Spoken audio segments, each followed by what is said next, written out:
उतारा उन्होंने हमें, तकरीबन 150-200 लड़के थे, ठीक है। उनमें से कुछ भागे भी, जब भागे तो वो बेचारों को फैर लगे, कोई भाग गए, कोई बेचारे वहीं मार गए। लेकिन जो वो थे दहशतगर्द, वो 6 रह गए थे, बाकी वो 6 के सुपुर्द करके बाकी चले गए थे, कहीं पे चले गए, पहाड़ों में चले गए, जिधर भी गए चले गए थे। लेकिन उस वक्त जो हमारे ऊपर थे वो 6 दहशतगर्द थे, उन्होंने हमें बिठा कर रखा हुआ था। वो यही कह रहे थे कि आपके बाप आएंगे, उनसे हमारा मुतालबा पूरा होगा तो फिर हम आपको छोड़ेंगे, नहीं तो हम आज लास्ट डेट है, हम आपको भी शहीद कर देंगे। बाकी अल्लाह का शुक्र है, हमारे जितने भी लड़के हैं, 7 लड़के हम ज़ख्मी हुए हैं। बाकी अल्लाह का शुक्र है कि अपने अपने घर जो सही सलामत अपने घर पहुँच। उन्होंने मारा और कितने लोगों को छोड़ा और कितने लोग भागे वहाँ से? तकरीबन 100 लड़का भागा था हमारे ग्रुप में से, उनमें से भी कुछ लड़के मार गए थे, बाकी जो हैं वो भाग गए। किसी को फैर लगा, टांगों पे हाथों पे लगा, और बाकी जो ट्रेन में औरतें और बच्चे थे उनको छोड़ा, बाकी सबको उन्होंने मार दिया। ट्रेन में भी ये तकरीबन समझ ले कि उन्होंने 200-250 बंदा मारा था, इससे ज़्यादा ही हो सकता है, कम नहीं हो सकता। जब आपके सामने वो लोगों को मार रहे थे तो उस वक्त आपकी क्या फीलिंग्स थी? हमारी तो, हम तो पढ़ रहे थे, अल्लाह ताला को याद कर रहे थे, क्योंकि वो हमें तो बोलने ही नहीं दे रहे थे। जब वो लड़कों को मारते तो हमारा तो इतना हौसला ही नहीं था, हम तो उधर लेटे हुए थे, तो अल्लाह से दुआ कर रहे थे कि या अल्लाह हमें अपने घर पहुंचा दे, हमारे जो बहन भाई हैं, माँ बाप हैं, हम उनके पास जल्दी पहुंच जाएं। लेकिन ये आर्मी वाले आए, FFC वाले आए, तो अल्लाह का शुक्र है कि हम खैर खैरियत से अपने घर पहुंच गए हैं। जब आर्मी वहाँ पहुँची तो उन्होंने किस तरह दहशतगर्दों का मुकाबला किया और किस तरह आपको फर्स्ट एड दी और घर यहाँ तक आपको कैसे पहुँचाया? आर्मी हमें तकरीबन 3:30 बजे हमें आर्मी वालों ने वहाँ से बुलाया कि आप इधर आ जाएं, तो हम भाग कर गए। तो आर्मी वाले हमारे साथ ही थे, आर्मी वाले हमारे आगे पीछे थे, तो हमें भाग कर वो गए वहाँ पे। हमें बस स्टेशन से फिर वो क्वेटा के लिए उन्होंने किया, क्वेटा से फिर हमने अपनी टिकटें जो क्वेटा से बाई एयर आए हम कराची के लिए, और कराची से बाई एयर लाहौर आए, उसमें भी हमने अपनी ही जेब से अपने घर से पैसे मंगवा के तो हमने टिकटें करवाई जहाज़ की और यहाँ पर पहुँचे घर। तो मैंने कोई सपोर्ट नहीं किया आपको?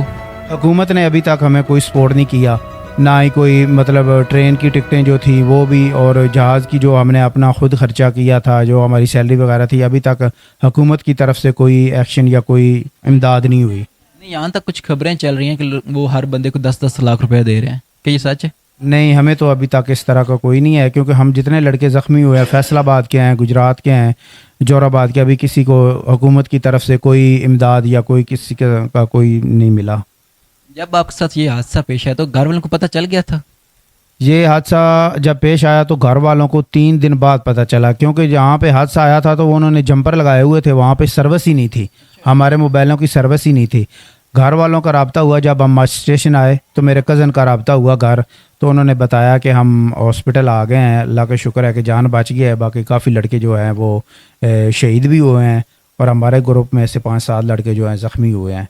तो मच स्टेशन पर आकर हमारे 3 दिन बाद हमारी घर वालों से रब्ता हुआ।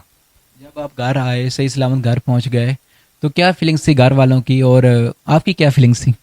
हम तो जब कराची आए तो हमारे सांस में सांस आई, तो हम कराची आ गए हैं, अल्लाह का शुक्र है। घर वाले बहुत परेशान थे हमारे लिए।